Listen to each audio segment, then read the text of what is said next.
నమస్కారం. ఈటీవీ2 తీర్థయాత్ర కార్యక్రమానికి స్వాగతం. పౌరాణికంగాను చారిత్రకంగాను ప్రసిద్ధమైన ఆలయ స్థావరాలు అనేకం మన దేశంలోని పలు ప్రాంతాలలో పర్యాటకులను విశేషంగా ఆకర్షించేవిగా ఉన్నాయి. కేవలం భక్తిదాయకమైనవిగానే కాకుండా అపూర్వ శిల్పకళా సంపదతో గత వైభవ సజీవ ప్రతీకలుగా సౌందర్య సంభరితమై నేటికి దర్శనానందాన్ని కలిగిస్తున్న పవిత్ర క్షేత్రాలున్నాయి. ఇసుక రాతి గుహలతో, విశేష ఆలయ సముదాయాలతో, ప్రాచీన వైభవంతో అలరారుతున్న కర్ణాటకలోని ఐహోళ్ అటువంటి సందర్శనీయ పుణ్యస్థలం. విభిన్న ఆలయాల నిలయమైన ఈ దివ్యస్థలిని ఈనాటి తీర్థయాత్ర కార్యక్రమంలో వీక్షించి తరిద్దాం రండి.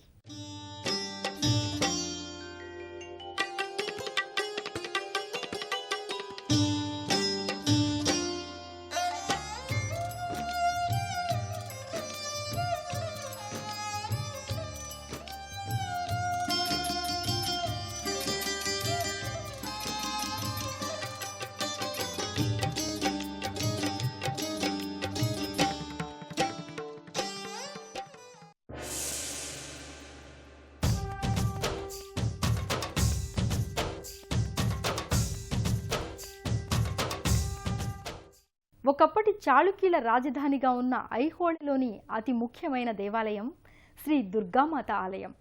అద్భుత శిల్ప సంపదతో, బౌద్ధ చైత్యాకారంతో, వక్రరేఖావృతమైన గోపురంతో విరాజిల్లుతున్న ప్రముఖ ఆలయం ఇది. పూర్వ చాళుక్య రాజులు 7-8 శతాబ్దాల కాలంలో నిర్మించిన ఈ దివ్యాలయంలోకి అడుగు పెడదాం రండి. ఇసుకరాతి గుహాలయాలతో, విశేష ఆలయ సముదాయాలతో, ప్రాచీన వైభవంతో అలరారుతోన్న కర్ణాటకలోని ఐహోళ్ అటువంటి సందర్శనీయ పుణ్యస్థలం.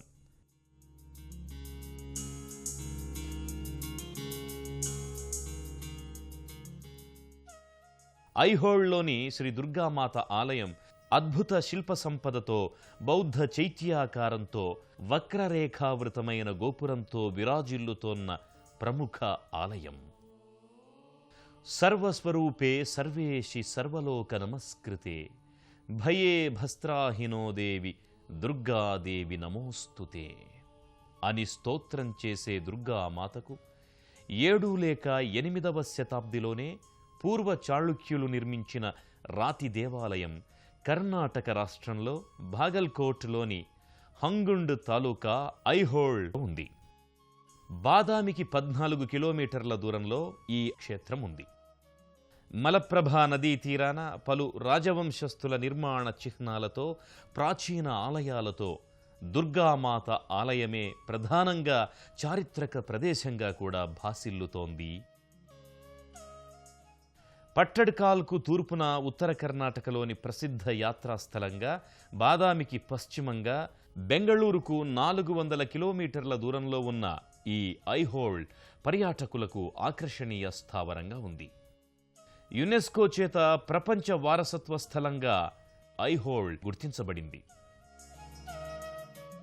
ఆర్యపుర లేక ఆర్యవోలు అనే పూర్వనామం గల ఐహోళ్ 70కి పైగా రాతి చెక్కడపు ఆలయాలతో, చాళుక్య శిల్పరీతికి ఆలవాలంగా, హైందవ శిల్పకళా సంపదకు ఉనికి పట్టుగా అనేక ఆలయాలు, గుహలతో వెలుగొందుతోంది. క్షత్రియ సంహారం చేసిన పరశురాముడు తన గొడ్డలిని కడిగిన ప్రదేశంగా పౌరాణిక ప్రసిద్ధిగాంచిన క్షేత్రం. పూర్వ చాళుక్యుల రాజధాని ఈ ఐహోళ్. 125 ఆలయాలను రాతి శిల్ప కట్టడాల ప్రయోగశాల అన్నట్లుగా ఇక్కడ నిర్మించారు. దీని తర్వాతే పట్టడకల్లోని ఆలయ నిర్మాణాలను చేశారట. మొదటి పులకేశి కాలంలో చాళుక్య రాజధాని ఐహోళ్ నుండి బాదామికి మారింది.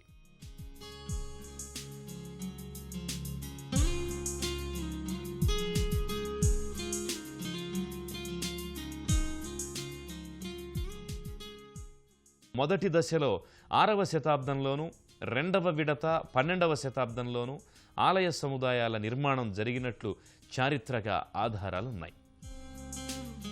మొదటి ఆలయం ఐహోళలో 5వ శతాబ్ద కాలం నాటికే వెలసిందట. రెండవ పులకేశి బాదామి చాళుక్య రాజుగా జైన మతావలంబకుడు. ఐహోళ్ శాసనంగా దుర్గామాత ఆలయం సమీపంలోనే ఎత్తైన గుట్టపై గల మేగుట్టి ఆలయంలో 634లో సంస్కృతంలోనూ పాత కన్నడ లిపిలోనూ చేయించిన శాసనం ఇతను వేయించినదే. ఆక్రంతత్మ బలోన్నతిం పల్లవానాం పతిం అని శాసనవాక్యంగా రెండవ పులకేశి పల్లవుల ప్రయత్నాన్ని వమ్ము చేసి విజేతగా నిలిచాడని చెబుతోంది. కొంతిగుడి సముదాయం, గలగనాథ సముదాయంగా ఇక్కడి ఆలయాలను పేర్కొంటారు. చరిత్రకారులు ఇటువంటి 22 సముదాయాల గురించి ప్రస్తావిస్తుంటారు. శంబరాసురుడిని దుర్గామాత వధించినప్పుడు అరుణాసురుడు తప్పించుకున్నాడట. అరుణాసురుడు ద్విపాద చతుష్పాద జీవులెవరి వల్ల, అలాగే ఏ ఆయుధం వల్ల సంహరింపబడకుండా బ్రహ్మవర ప్రసాది అయి గర్వించి దేవతల నోడించి స్వర్గాన్ని చేజిక్కించుకున్నాడట. దేవతలు మొరపెట్టుకోగా దుర్గామాత ఒక అందమైన స్త్రీ రూపు ధరించి ఉద్యానవనంలో విహరిస్తుంటే అరుణాసురుడు చూసి ఆమెను చేరబోవగా తాను మహిషాసుర మర్దనం చేసినప్పుడు అతనిని విడిచిపెట్టిన వైనం చెప్పగా అరుణాసురుడు ఆగ్రహించి ఆమెపైకి కత్తి ఎత్తాడట. ఆమె వెంటనే రాతి రూపు దాల్చిందట. అరుణాసురుడు కత్తితో రాతిని నరకగా అందులోంచి తేనెటీగల దండు బయటకొచ్చి అతనిని కుట్టి చంపాయట. ఐహోళ్లోని శ్రీ దుర్గామాత ఆలయం వక్రరేఖావృతమైన అధిష్టాన శిఖరంతో గోపురంతో బౌద్ధ చైత్యాకారంలో ఇసుకరాతి గోడల ఆలయంగా భాసిస్తోంది.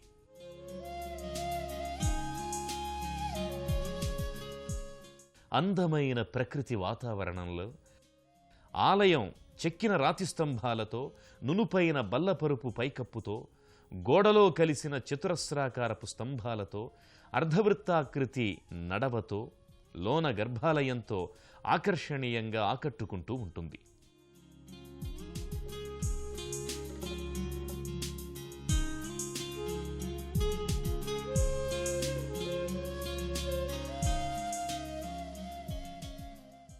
మంటపద్వయంతో అలంకృత స్తంభాలతో భాసించే ఆలయంలో చాముండీదేవి విగ్రహం, నరసింహమూర్తి, మహిషాసురమర్దని ప్రత్యేకించి వీక్షించదగ్గ ప్రతిమలు.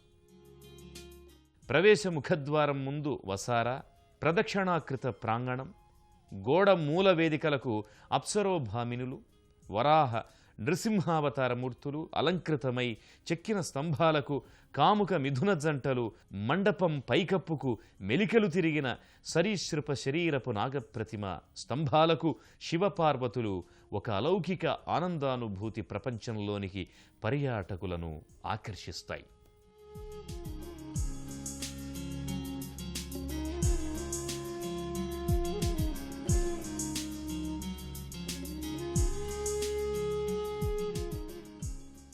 దుర్గామందిరం వెనుక వైపు 12 స్తంభాలతో విశాల ప్రాంగణం, రాతి గోపురంతో దర్శించగలం.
ఇక్కడున్న మరో ఆలయం శ్రీ విష్ణు ఆలయం.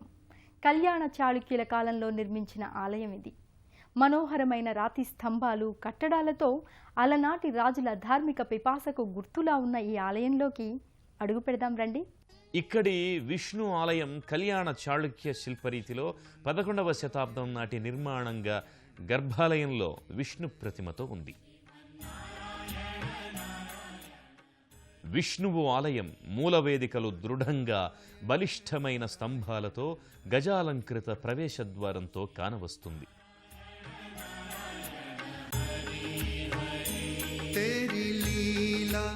सबसे न्यारी न्यारी हरी हरी तेरी लीला सबसे न्यारी न्यारी हरी हरी ओ तेरी लीला सबसे न्यारी न्यारी हरी हरी तेरी लीला सबसे न्यारी न्यारी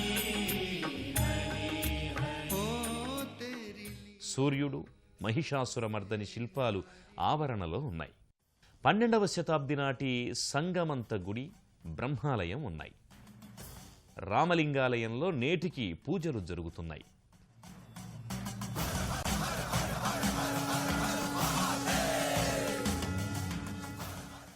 రెండు చాళుక్య ఆలయాలు ఫణాసన శిఖరాలతో దర్శనీయమై ఉన్నాయి.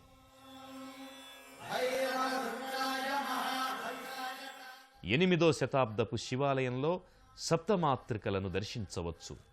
కోనేరు రాతిమెట్లతో స్వచ్ఛ జలంతో శివాలయం దగ్గరలోనే ఉంది.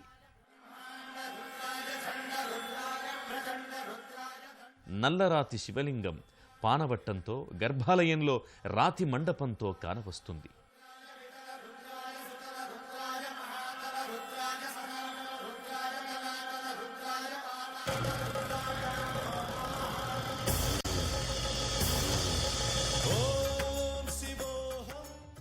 సమీపంలోనే స్తూపముంది.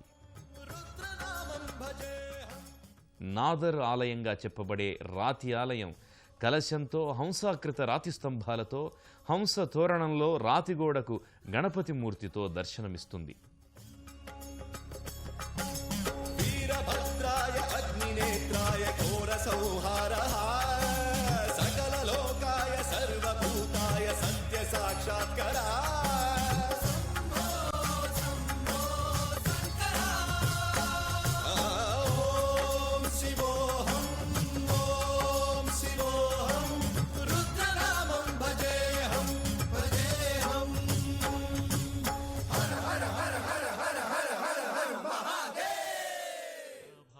ఎత్తైన రాతి దిన్నెపై 4 మెట్లతో విశాల వృక్ష సమీపాన అంబికర్ గుడి ఉంది.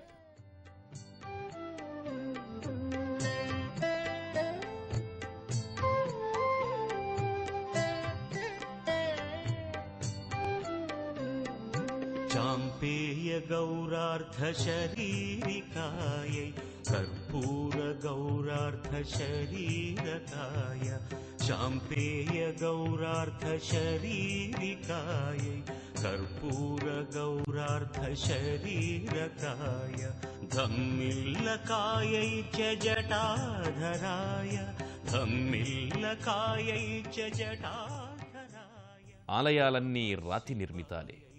నమః శివాయ.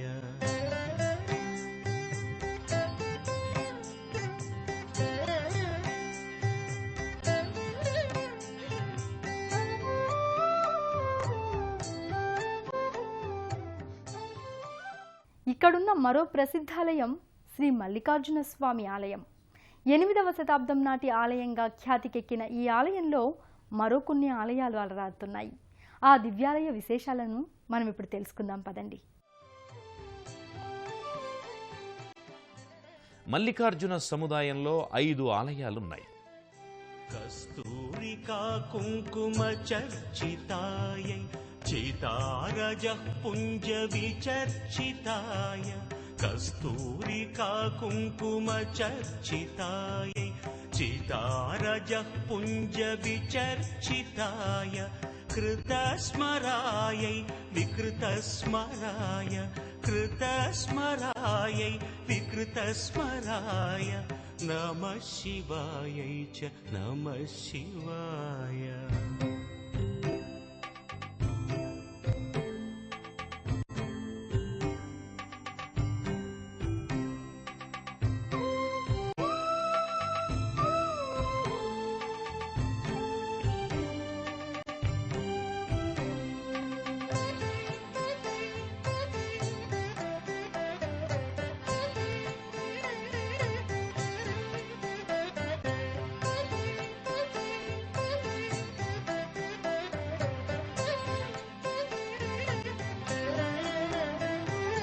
झणत्पणत्कङ्कणनूपुरायै पादाब्जराजत्फणिनूपुराय झणत्पणत्कङ्कणनूपुरायै पादाब्जराजत्फणिनूपुराय हेमाङ्गदायै भुजगाङ्गदाय हेमाङ्गदायै भुजगाङ्गदाय नमः शिवायै च नमः शिवाय।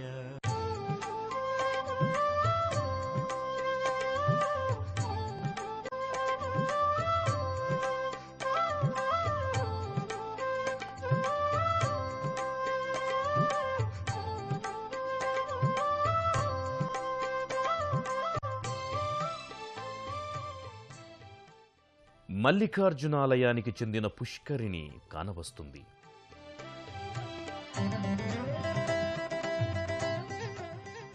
దగ్గరలో కొండ మీద పులకేశి శాసనం గల మేల్గుత్తి ఆలయముంది. పరమ భాగవత మంగళేశ రేవతి ద్వీపంపై విజయం సాధించినట్లు అక్కడి శాసనంలో లిఖించబడి ఉంది. మల్లికార్జునాలయంలో తెల్లని శివలింగం ఎదురుగా తెల్లని నంది విగ్రహం ఉన్నట్లే గౌరమ్మ గుళ్ళుగా చెప్పబడే చిన్న చిన్న ఆలయాలు కూడా చూడగలం.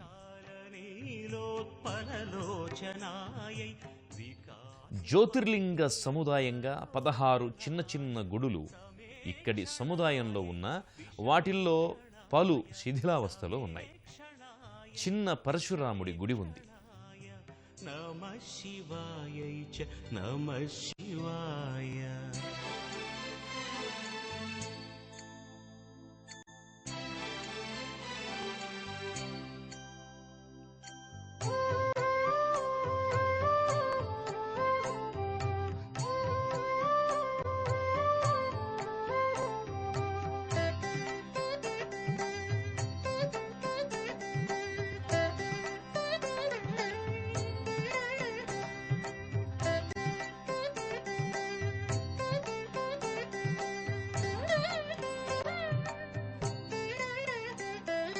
మందారమాలా కలితాలకాయై కపాలమాలాంకిత కంధరాయ మందారమాలా కలితాలకాయై కపాలమాలాంకిత కంధరాయ దివ్యాంబరాయై చ దిగంబరాయ దివ్యాంబరాయై చ దిగంబరాయ నమః శివాయై చ నమః శివాయ.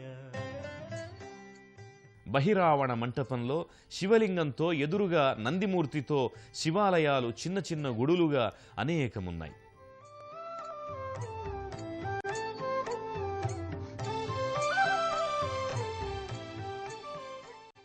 రాతి స్తంభాల మంటపాలతో ఇవి రాణిస్తున్నాయి. హుచయప్ప గుడి, గలగనాథాలయం, లడఖసాలయం, ఉషస్సంధ్యలతో కూడిన సూర్యనారాయణ ఆలయం, రావణపడి, గుహమేగుట్టి, జైనాలయం వంటి పలు దేవాలయాలున్నప్పటికీ వీటన్నింటిలోనూ శ్రీ దుర్గామాత ఆలయమే ప్రత్యేకతను, విశేష ఆకర్షణను సంతరించుకున్న దేవాలయం. సర్వశక్తి ప్రదాయని, ముగ్గురమ్మల మూలపుటమ్మ ఆ దుర్గామాత కరుణా కటాక్షాలు అనవరతం అందరినీ ఆయురారోగ్య ఐశ్వర్యాలతో ఉంచాలని ఆకాంక్షిస్తూ మరో తీర్థయాత్రలో మరో ఆలయ సందర్శనం చేద్దాం. అంతవరకు సెలవు మరి. నమస్కారం.